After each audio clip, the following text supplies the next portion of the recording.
Good afternoon. My name is Scott Langley. I'm Vice President of Business Development for Lassonde Pappas.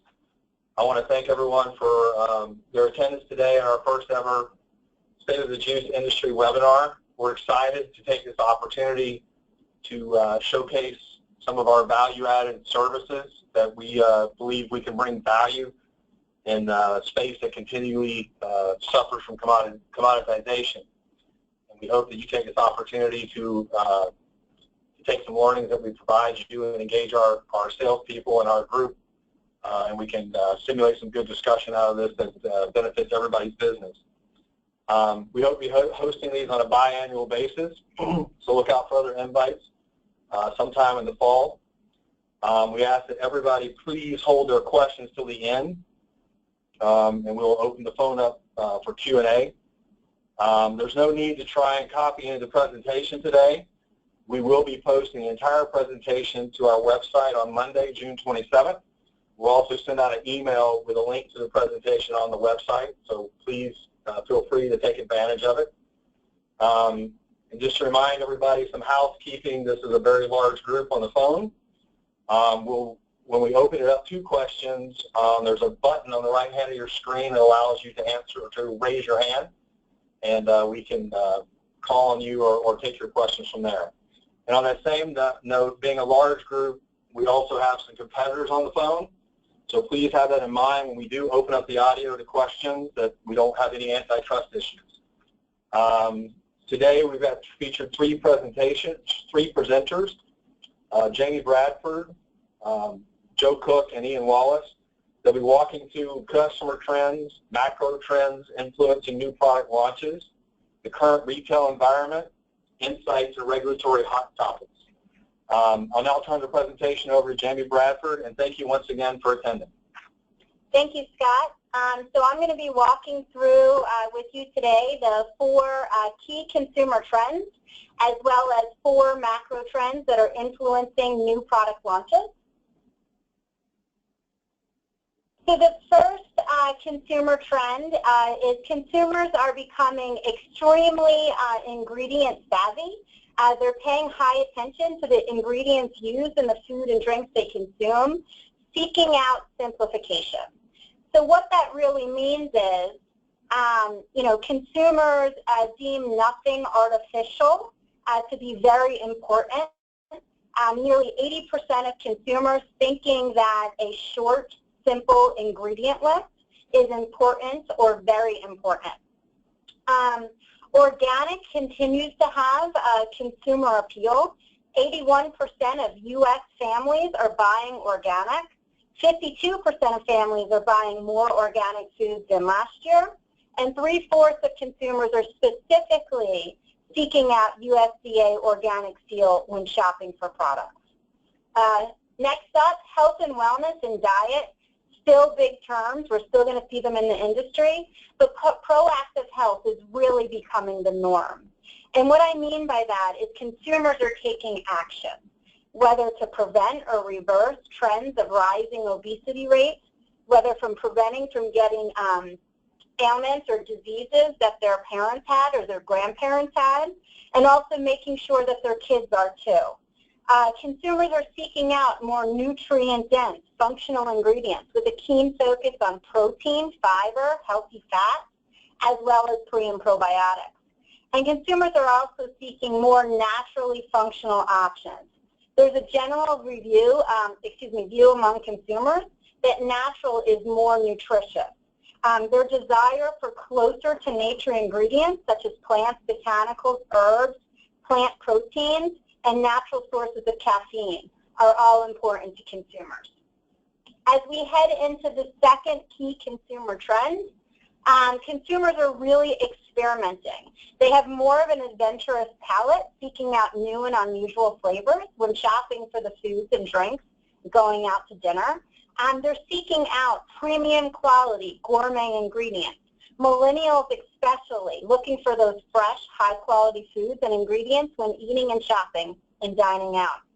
Consumers are looking for those one-of-a-kind treasures, delighted by above-average experiences. Millennials really differentiate themselves through the choices and new discoveries, seeking out more of those limited edition, seasonal, craft, artisanal, and novel experiences. And the Gen Z culture, really with that foodie mentality, going out to eat and socializing on an ongoing basis. Culinary infusion, really part of the experience when experimenting. Smoked, grilled, caramelized, and burnt, all happening in restaurants right now with culinary food items, and also translating into beverage infusions on the bar menu, now also starting to be seen in food and beverages in traditional supermarkets. Bold flavors are heating up. Ingredients like chili, cayenne, ginger, turmeric, tamarind, being used in away-from-home dining as well as trickling down into the retail environment. Examples include beverages from Rogue Beer Chipotle Ale, down to traditional more lemonade, Hubert's Watermelon Habanero Lemonade. All of these really starting to pop up. The third key consumer trend we're going to talk about is consumers are really becoming culturally open. Evolving tastes due to gaining exposures to other cultures. With the rise of ethnic populations brings influences from all over the globe. Ethnic spice and spice blends becoming a trend across many food and beverage categories, like African, Middle Eastern, tropical Asian, and Hispanic flavors leading the charge. We first saw Asian kind of hit the restaurants and now trickle down into more of the traditional supermarkets. You're going to start seeing that more and more with the African and Middle Eastern influences. Hispanic, definitely going to continue to increase, especially as, you know, prediction by 2060 is that the Hispanic population will double, making it 31% of the American population. So those Hispanic influences will continue to be introduced into the market. Next one is really about exotic ingredients in every way, shape, or form, botanicals, herbs, fruits, all becoming prominent not only in the restaurant industry but also food and beverage, in the retail environment.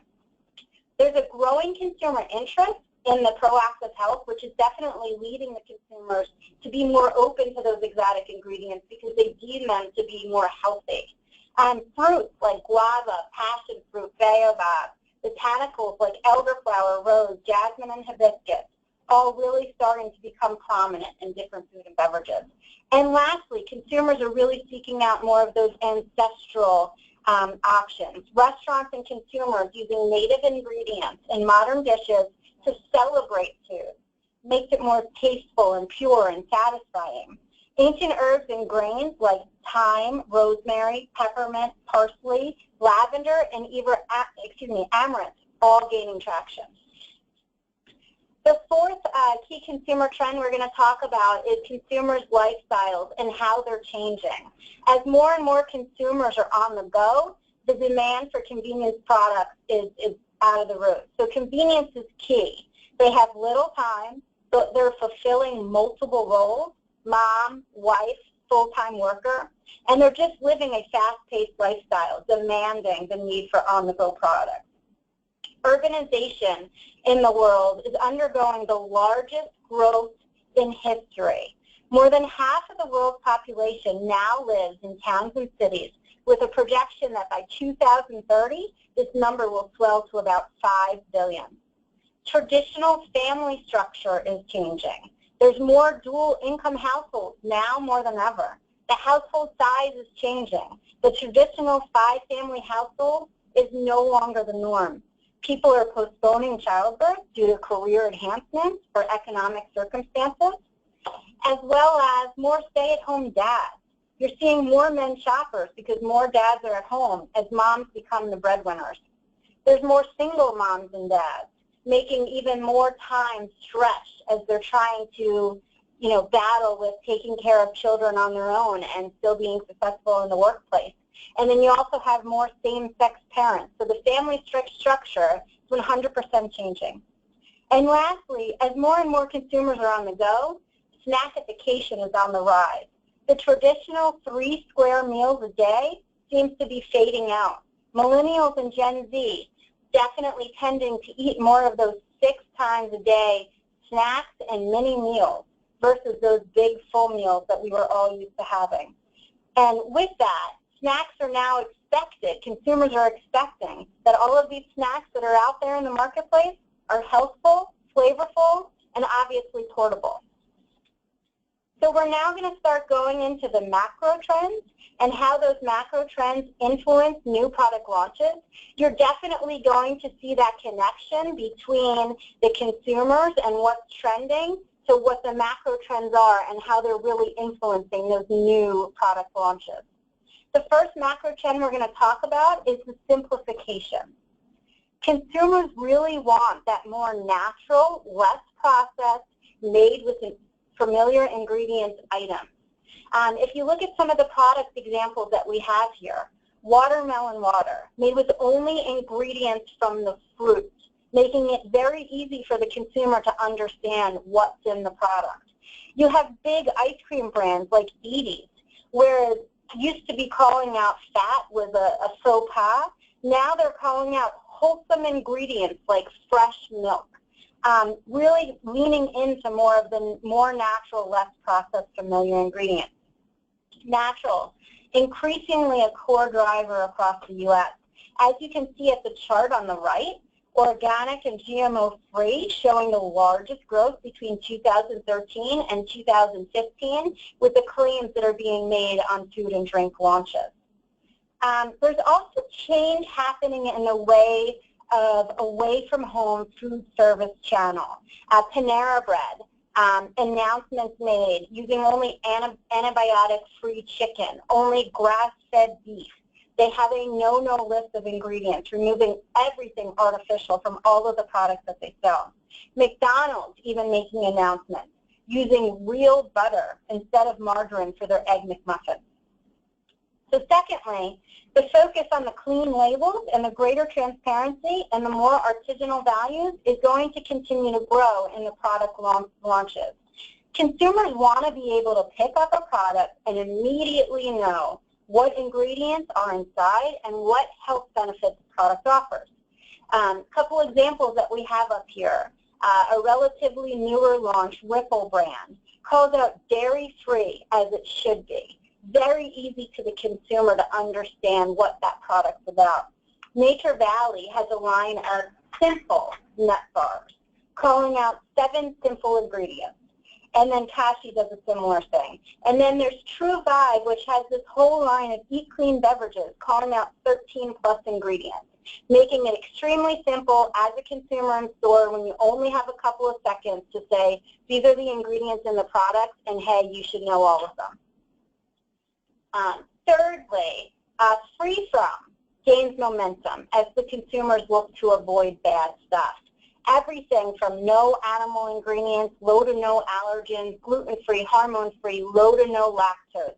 As new product launches come into market, all of these free from inspired claims have been gaining traction the past 2 years. And now organic, mainstream. It's offered across every single food and beverage category. Global organic food and beverage market expected to reach $211 billion by 2020. We will continue to see success in organic and continue to see growth. Moving on to the next macro trend is proactive health. So as more consumers think about how food impacts weight and overall wellness, as mentioned earlier, they're taking action. So whether it's a weight loss or a maintenance goal, managing or preventing an illness, or just trying to manage their stress level with everything that they have going on. Health buzzwords like energy, satiety, bone and joint health, digestive health, immunity, anti-aging, and even relaxation are popping up everywhere in food and beverages. Specifically, there's some notable trends that we should talk about. It used to be that fruit was always at the forefront on what we were putting on the front of pack. And vegetables were kind of hidden. They should be there, but they weren't at the forefront. We're now seeing specific vegetables and varietals come to the forefront with many big brands. Haagen-Dazs ice cream, if we can believe that has spoon veg with vegetables all over their products. Kale potato chips, chilled vegetable soups. As the vegan and vegetarian culture continues to emerge, we're going to continue to see these vegetables at the forefront. Vegan culture is getting big. Not only do we have more of the meatless Monday consumers, but we also have consumers that are fully blown going into this vegan diet. As consumers focus on sustainability, animal cruelty, we're going to continue to see rises in that.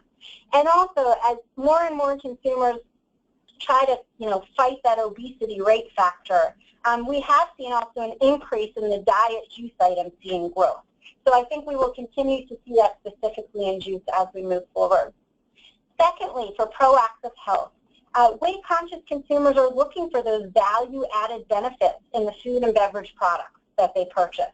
They don't want to have to alter their daily routine. They are expecting us to have those value-added benefits in the food and beverages they're consuming. They're seeking out the items containing fiber, protein, and probiotics.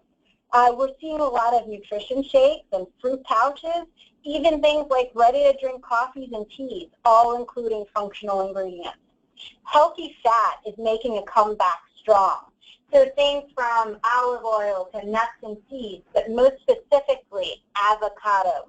Avocado is popping up across categories. It's at the forefront, from potato chips to oils to super premium smoothies and vegetable drinks. And I think we're going to really continue to see that as healthy fat becomes more prominent in the marketplace. In general, functional beverages expected to grow at a rapid pace between now and 2020, and we need to make sure that we're at the forefront of that. The third thing around proactive health is nutrient-packed food and beverages, known as superfoods, also becoming increasingly popular the last 5 years. In 2015 alone, there was a 36% rise in the number of food and beverage products launched globally, featuring either the term superfood, superfruit, or super grain. U.S. has definitely seen the largest proportion of superfood drink and product launches, with Australia coming in second. Product launches, including superfoods, are across multiple categories, so we're definitely seeing them in more traditional food and bev, but it's also popping up in other areas like the health and beauty category and pet food aisles. As consumers become more aware of what they are putting in their bodies or what they are giving to their pets, you're going to see superfoods continue to grow in the marketplace. The third macro trend we're going to talk about today is experience and enjoyment, really leading back to what I had talked about early. So we always know that taste has always been king. As we move forward, that is still 100% the most important factor to consumers. Millennials are particularly, as mentioned earlier, attracted to those craft qualities and novel items and experiences.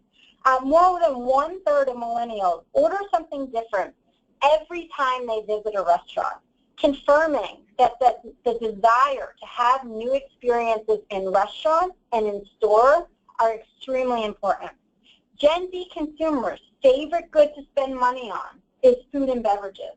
$43 billion in direct spending between spending on food and drink and going out with friends, going back to that foodie mentality and that socialization and gaining those unique experiences. As shown on the right, you can see unique flavors popping up in every single category, from cappuccino and chips to bacon-flavored crackers to kiwi cactus lemonade, showcasing the consumer need for those novel experiences and needing to have those experiences available to the consumers when they're in store. And the last macro trend I'm going to go into is the changing lifestyle. As mentioned earlier, the consumers are on the go. They're spending more time in transit. Americans' average one-way commute is 26 minutes. You have over 10 million Americans commuting an hour or more to work each way. That doesn't even take into account the amount of hours that they're sitting at work or the amount of hours that they're taking care of their family, which means that consumers have and need to demand a convenience product due to this on-the-go lifestyle. To-go beverages with protein. really adding into those added health benefits. Drinkable snacks with oats and quinoa. Ultimate portability with snacks. Some healthy, some not, but it's the same fact, the taste, the portability, and the healthfulness of it, all important to the consumer. And as consumers get more time crunched, they will need more solutions to meet their consumption patterns. So when we're in store, we need those convenient solutions across category, and they're going to continue to rise as consumers get busier and busier. The heat and eat soups, sauces, meal kits for adults and for children, meal solutions like drinkable breakfast beverages, vegetable soups, adult fruit and veggie puree pouches. It's not just for kids anymore. Pouches are just as important for adults. Those small bites and snack combinations, all for ultimate convenience. And also the grocery-ready meals, making lunch and dinner an easy option. We're all consumers, and we all want to make a somewhat homemade meal for our family, and that grocery really makes us feel good about it without a lot of effort. So that concludes the consumer and the macro trends portion of the presentation. I will now pass it over to Joe Cook, who will be going through the retail environment insights. One brief cut in here. We're getting a little, 3 or 4 people are having some problems out there. And if anybody else is having a problem, Internet Explorer seems to be the problem, and the solve, we're being told, is if you cut and paste the link in either Google Chrome or Firefox, then it will work. So if anybody's having a problem, try that. If you want to try to send us an email through the thing, we can try to maybe address something, but that's the fix that we know of. Thank you. Go ahead, Joe. All right. Well, thank you, Scott. Thank you, Jamie, for the opportunity to share with you today. My name is Joe Cook, and I'm with Damon, Lassonde's private brand sales partner. I was asked to contribute to today's webinar by setting the table for what's going on in the marketplace and by illustrating how the many macro trends are impacting beverages and juice specifically. So toward that end, I have lots of insights that we've gathered from countless studies, from syndicated data, from custom research that we've done on that data, and other research that we've done. And all of these studies lead us to 3 main conclusions. And you see them spelled out here, namely that the current U.S. retail environment is affecting how people shop, where people shop, and finally, what people shop for. So let's begin. Government data on U.S. retailing trends tells us that overall, retail sales have been hovering near flat for the last couple months and quarters. And across Nielsen-measured retail channels, we're seeing 0 growth in the latest 52-week period. So why is it that growth has stalled, and really what's driving the changes in how people shop? Well, economically, it's really a mixed bag. Yes, we're seeing consistent job growth, but also reports of rising underemployment, meaning that folks are just not working as much as they could or want to. Inflation really isn't the big factor, but it does balance out very modest wage growth. And all of this, combined with middling consumer confidence and declining real household income, as we say, puts consumers in a really tough spot. There is something to be said for how the realities of the recession and the way consumers have made sacrifices along the way has led to some what we call savings fatigue among shoppers. So when the opportunity presents itself to pump some cash into the market, it's not necessarily automatic that they're going to spend those dollars at the supermarket. In fact, many consumers are reprioritizing so they can indulge in some areas, like experiences, but they'll look for savings in other areas, including like commodities and food and clothing, etc. So in terms of where people shop, we know first that while there still remains a solid percentage of shoppers who are loyal to a particular channel, say they do all of their shopping at their local supercenter, it has become very much the norm for consumers to shop multiple channels on the regular. E-commerce is fundamentally changing the game. Depending on your definition of retail, it is estimated that e-commerce currently represents anywhere from 7.5%, according to Nielsen, to 12%, according to Retail Net Group, of the total U.S. retail market. Nielsen forecasts that e-commerce sales will grow by more than 12% annually through 2020, while research from Retail Net Group suggests that e-commerce will be 17% of total retail sales by 2020, and furthermore, will deliver 36% of total retail growth. So either way you slice it, e-commerce is a winning proposition. So in addition to third-party marketplaces like Amazon, breakout segments that are projected to be the winners in this new industry landscape, according to Retail Net Group, include food progressives that emphasize fresh and local, discounters, convenience stores, and express versions of superstores, quick service restaurants that can offer hyper-focus on winning day parts, delivering a unique experience and having a seamless digital platform, and integrated specialty retailers. Now this, combined with the unique constraints of more aging consumers and millennials who shop differently, this all puts enormous pressure on traditional food retailers, and Retail Net Group is projecting that the average retailer has anywhere from 25 to 40% of their merchandise volume at risk between now and 2020. That's pretty alarming.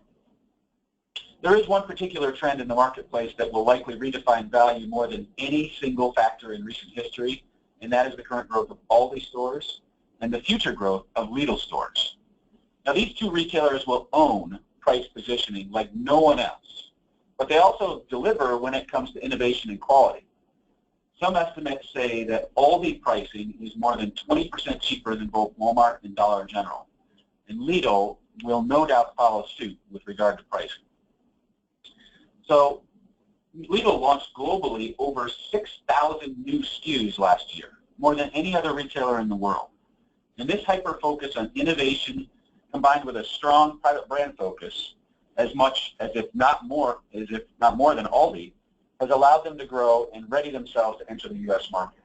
And as they open new stores on the East Coast, the next 2 years should be very interesting. No retailer will be immune to losses at the hands of Lidl. So lastly, what people shop for is changing. First, consumers are gravitating toward more health and wellness solutions in what they buy. They're looking for it on pack, and based on Nielsen characteristics, as you see in the chart on the left, there are several health callouts and wellness claims that have driven massive growth. We're talking billions of dollars in growth over the last several years. Now, it may be tough to read this, but some of the leading health and wellness claims based on absolute dollar growth over the last 4 years are gluten-free, no artificial colors or flavors, GMO-free, and then organic. Some of the more recent examples of fast-growing healthy products include call-outs for quinoa and chia as ingredients, and grain-free and cage-free as attributes. So nevertheless, organics are winning, and convincingly so. The 4-year annual growth rate for organics was over 7 times that of the rest of the market. That's 15% annual growth. Retailers are stressing health and wellness messaging in their store layouts, their product assortment, and advertising. Kroger is really the first retailer to crack the $1 billion mark on its Simple Truth brand of organic and free-from products.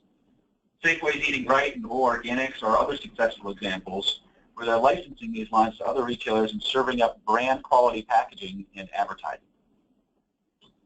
So finally, on the right of the page, we're referencing the overall growth of private brand. And this demonstrates another powerful way that what consumers are buying is changing. According to Nielsen numbers, 26% of the top-line sales growth we've seen in the entire marketplace, the observable U.S. retail market, since 2009, has been driven by private brand. And that's on only 18% of sales. So private brand has definitely over-delivered. So I want to take the next couple slides to drill into this a bit more. Then I'll connect what the private brand trends we've seen and are seeing to overall beverage and juice specifically. So first, let's take a look back at the last 25 plus years of private brand share growth and put it in terms of the economy. What you see in blue here on this chart is the grocery channel private brand share, which has forged a steady march upward for most of the last 3 decades.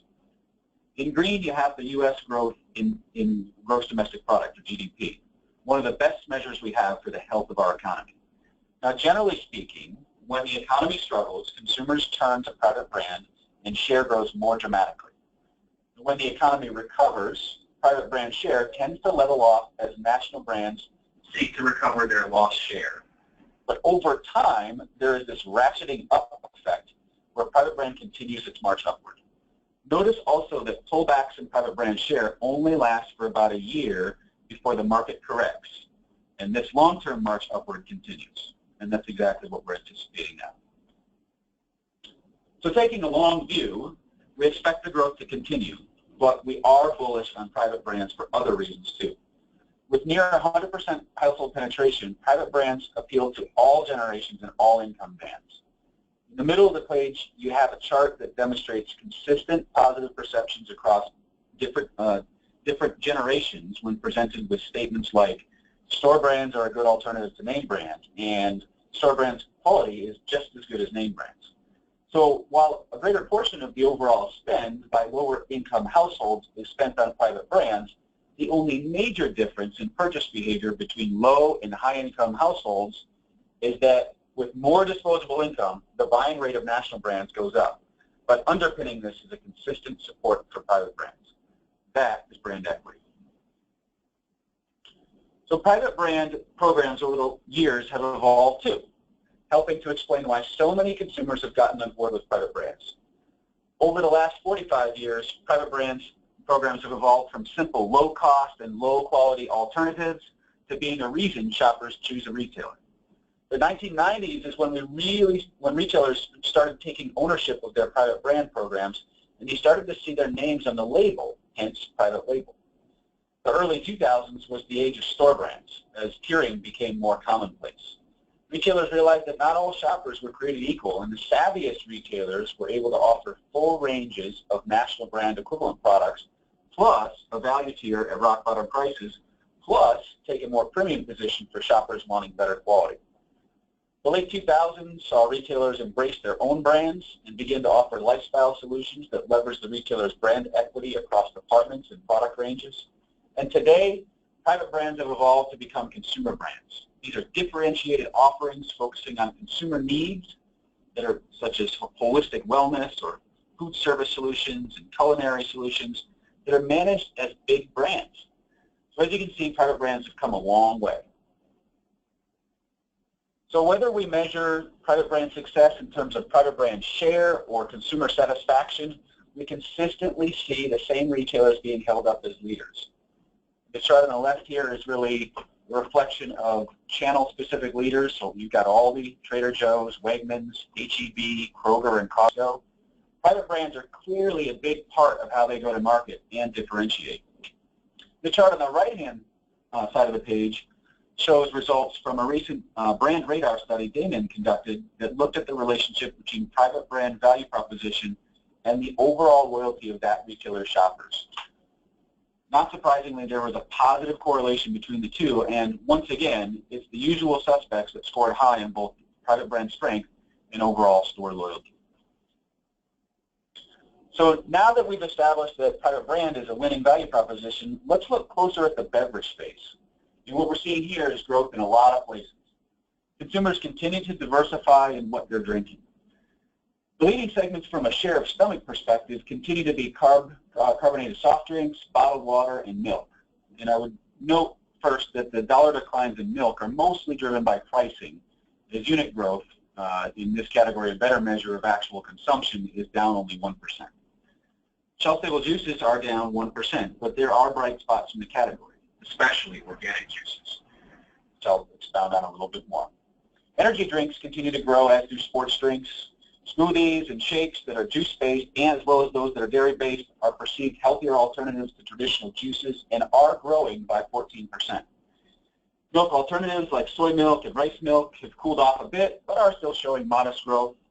The perceived health benefits are also driving growth in shelf-stable teas as well as refrigerated teas, up 7% and 14% respectively.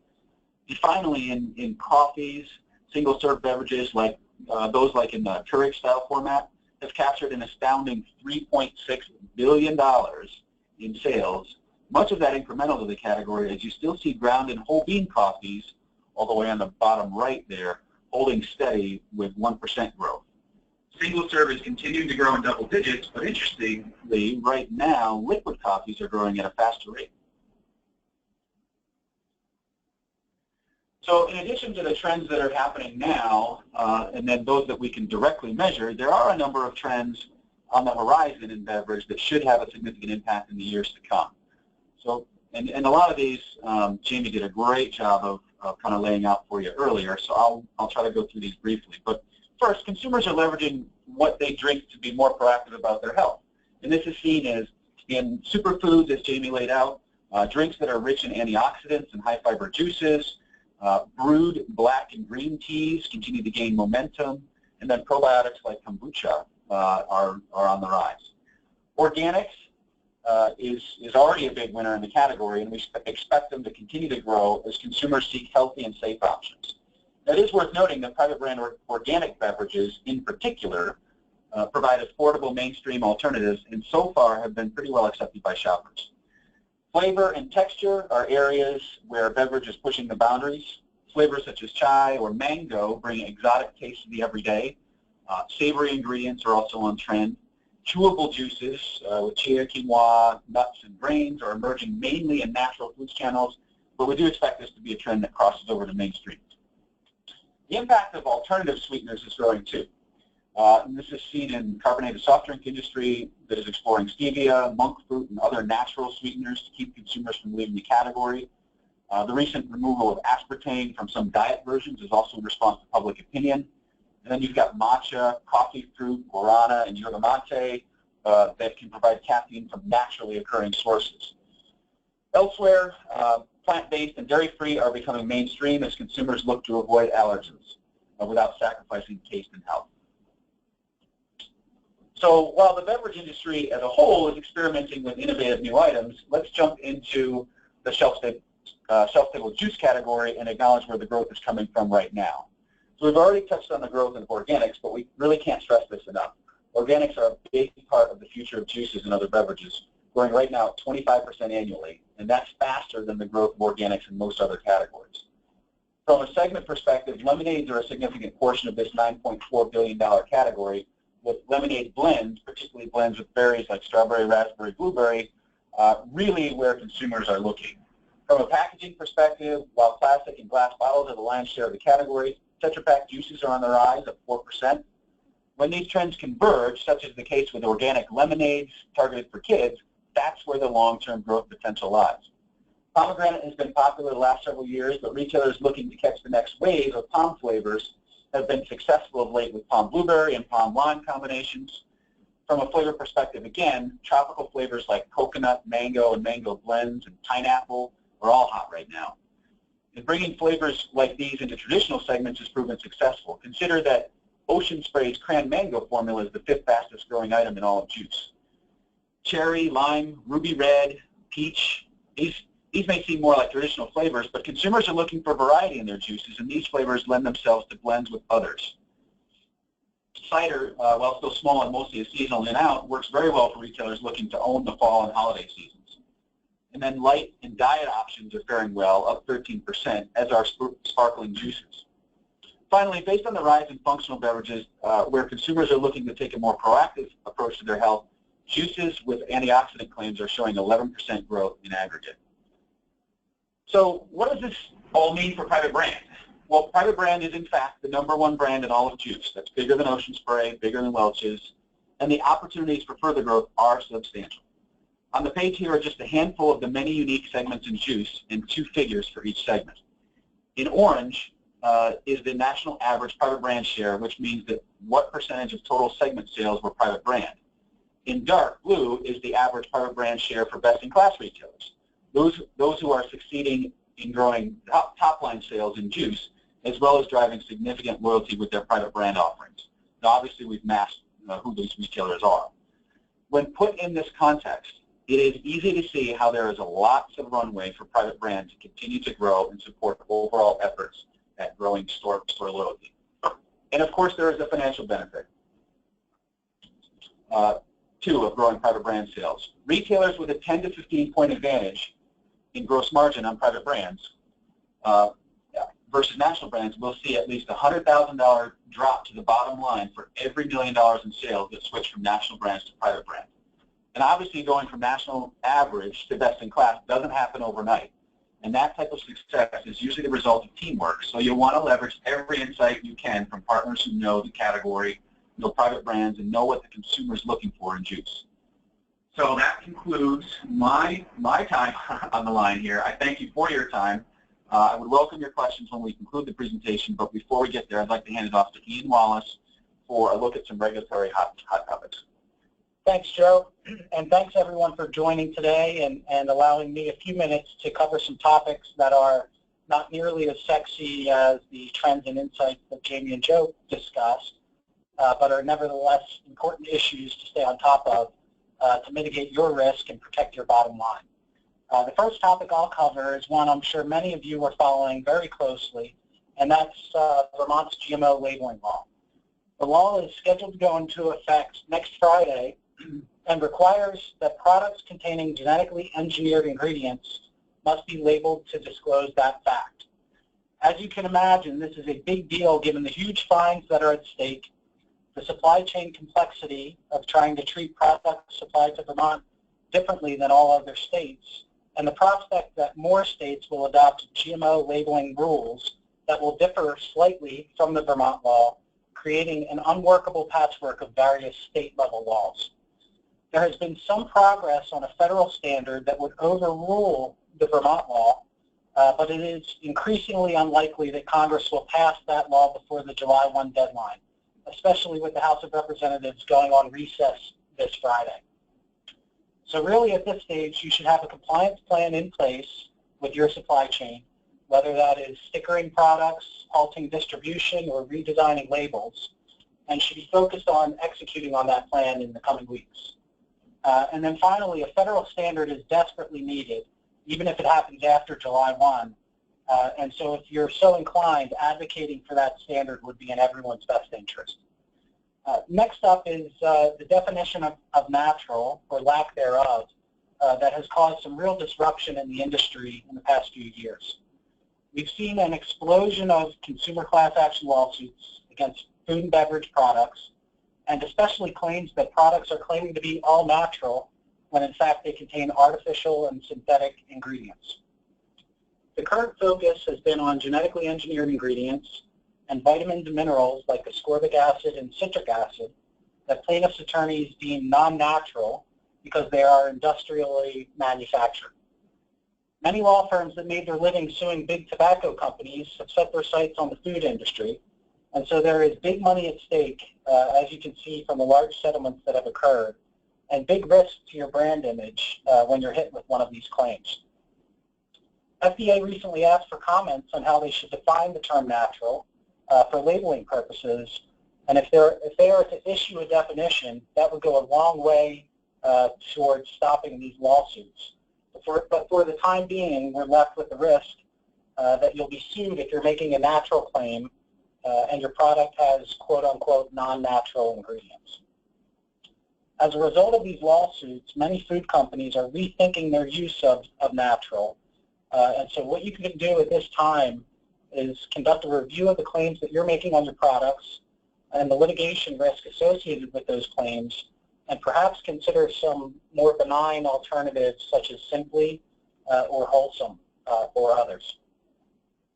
The next two topics I'll cover are really hot off the presses, but are major developments, and so we wanted to mention them now, although we plan on going into further detail on future webinars. So last week, the City of Philadelphia became the first major city in America to sign into law a so-called soda tax. Interestingly, the tax applies not only to sodas and other sugar-sweetened beverages, but also diet drinks for no apparent reason. The tax is significant, 1.5 cents per ounce, and is expected to be passed along directly to consumers.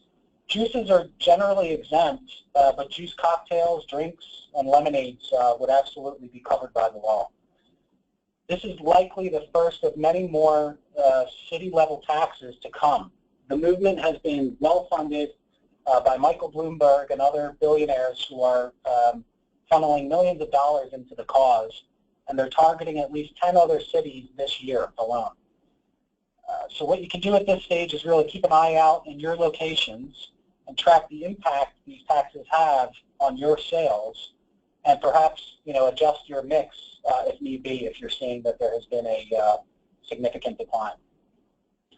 And then last but not least is the FDA's recent nutrition facts panel changes, which will go into effect at the end of July and will require that all products be modified before July 26, 2018.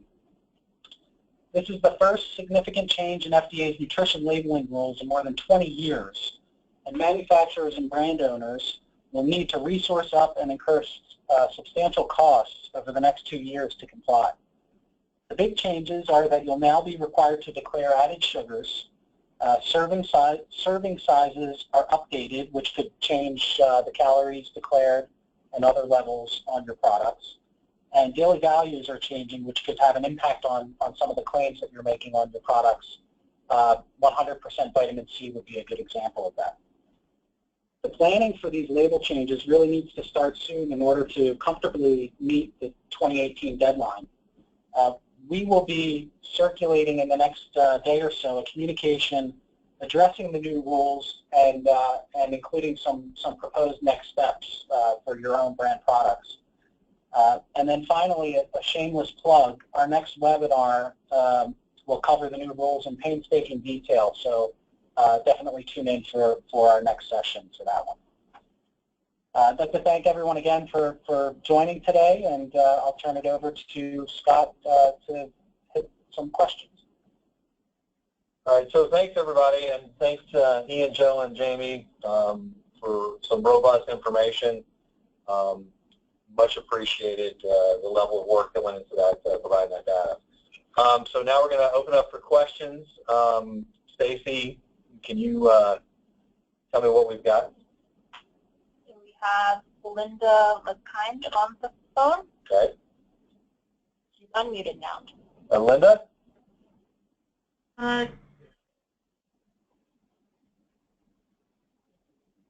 Yes? Linda, I lost you. Hello? Yes, there you go. Hi. I don't have a question, but I thought the presentation was very well done. Thank you. We appreciate that feedback. And for everybody here, we'll probably be sending out a survey, just a survey monkey real quick, if we can take a few minutes just to give us some feedback on what you did like, didn't like, and anything we can do better. That would be much appreciated. But thank you, Linda. Stacey, anybody else? Scott Cummings. Scott Cummings. You are now unmuted. You're now unmuted. Oh, thank you. With these with the changes in the trends and the changes with nutritionals, should we be looking at different types of call-outs to be putting on these packages moving forward? Yes, absolutely, Scott. So I think what you'll see is that as you dig into the new rules deeper, some of the changes that have been made almost prohibit you from making some of the claims that may be on your pack currently. And so you may be forced to adjust by virtue of the new rules that are in play. It really requires sort of a detailed, deep dive on each of your items to make those determinations. And there's also, from a private label standpoint, historically being a national brand equivalent for some of our items, as we're seeing the migration away from that into some exclusive non-NBE stuff. And as we continue, NBE will always be a backbone to private label. And some of those changes, Scott, are going to have to see what the brands are going to do. Without getting into a ton of detail, the vitamin C declarations are changing, which will require formula changes to meet the declarations. So do the brands keep it at the new lower declaration? Are they going to go 100% increase their vitamin C? Are they going to take vitamin C out completely? So there's a lot of, this is very early in the process and a lot of cautious watching, to see what they're going to do on those MBEs and how that's going to play out. Does that answer your question? Somewhat. Would you have any suggestions if moving forward right now to make changes on just based upon what we know? I understand with this nutritionals and following the brand until some of these could change. But do you have some suggestions right now for certain products? Where we are dealing with on a one-off basis, customer by customer. And people who are in it now, we're engaging directly with them and saying, okay, this is what we know today about this SKU. This is what we know today about that SKU. What do you want to do? So that's how we're handling it one by one. So that would be my, for us, our advice is on a one-by-one basis. So if lemonade's going to change drastically on this panel and you're okay with that, then change your lemonade. If you're going to have a different vitamin C call out and you want to change your formula now ahead of it, have at it. But if you want to wait, then wait. So that's the way we're kind of going about it. And the other consideration, Scott, more from just a cost management standpoint, is if you are considering, label redesigns more generally, I think we're really advocating trying to do all of that at once rather than having to go through multiple iterations of label changes over the next, 24 months. Okay, thank you. Yeah, thank you, Stacey. Next person is Dale. Dale, you're unmuted. I'm sorry. Okay, thank you.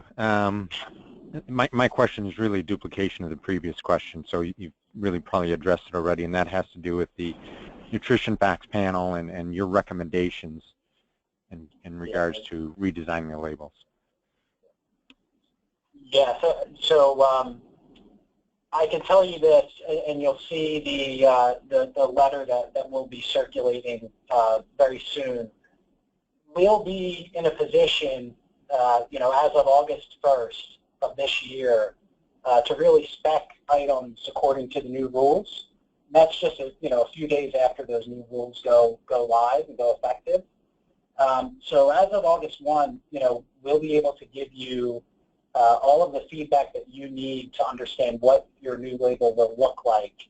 And from there, it's really just a sort of line item review, product by product, to see what the impact is, what the changes are, and then to make decisions from there. There's unfortunately no one-size-fits-all solution for this. And so, it's going to take us all some time and effort and some really some hard decisions maybe needed. Yeah, look forward to that next webinar, because next webinar will probably be a good 30 minutes devoted to this topic, if not more, and what the repercussions of this change is. We're going to have live examples, current label, new label, side panels, different juices, 100% cocktails, so everybody can kind of understand it. So stay tuned for that invite sometime coming later this fall.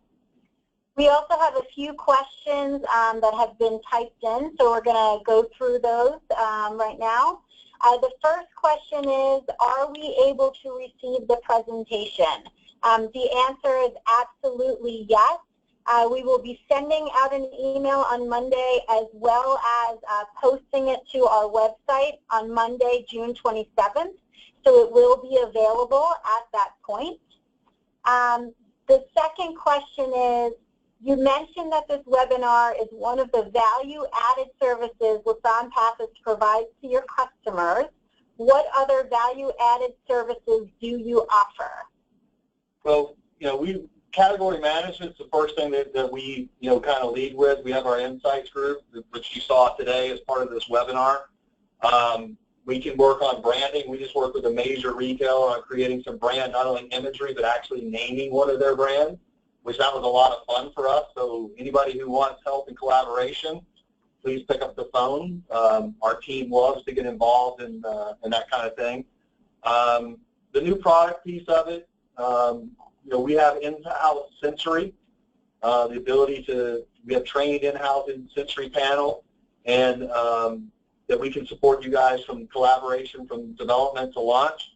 And, our on-site R&D, I don't think gets enough credit for having that asset with the completely staffed, and, I would say 100 years worth of experience down there, but I think I would be selling them short of that number.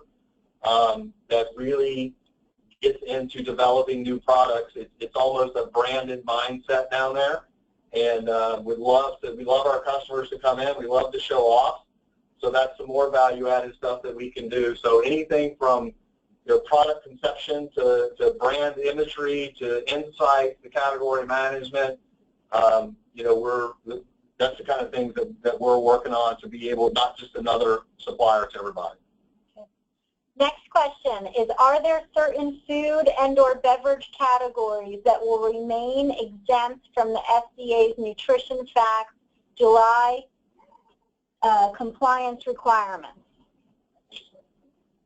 There are very few exceptions, and I struggle to think of any that would be applicable to this group in this audience. On the margins, on the fringe, FDA has included some limited exemptions, but it's not, if you are selling sort of processed packaged food at retail in any large quantities, you will be affected by the new changes. And the last question we have here is, you have shared many consumer and product trends. Do you have any plans to address these emerging trends you have just mentioned in the upcoming Lassonde Pappas offerings? The answer to that is absolutely. As not only you saw the trends, but also Joe went through some shelf-stable juice increases, as well as some beverage categories that are on fire. We are 100% watching those, pursuing those, leaning heavily into glass as environmental and sustainability continues to increase, really leaning into carbonated juice, as well as a lot more to come. We really influence everybody to check us out at this upcoming PLMA this year. We will be bringing a lot of new product platforms to PLMA, and really would love it to see everybody there. So I don't see any other hands raised. If you have any last-minute questions before we close today, please do so now.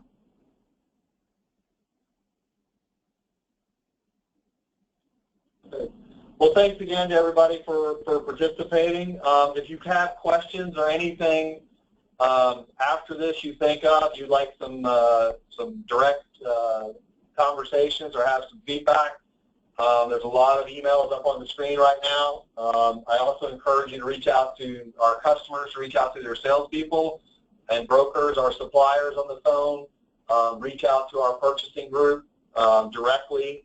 Anything we can help with, we are more than welcome to correspond and try to get involved to help grow your business and grow our business.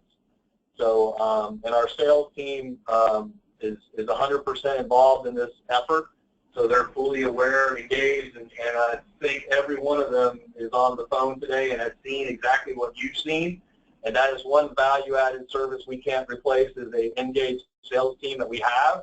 So please take advantage of that asset and lean into them as well. So appreciate it again. Thank you all very, very much, and look forward to this being the first of many. Thank you.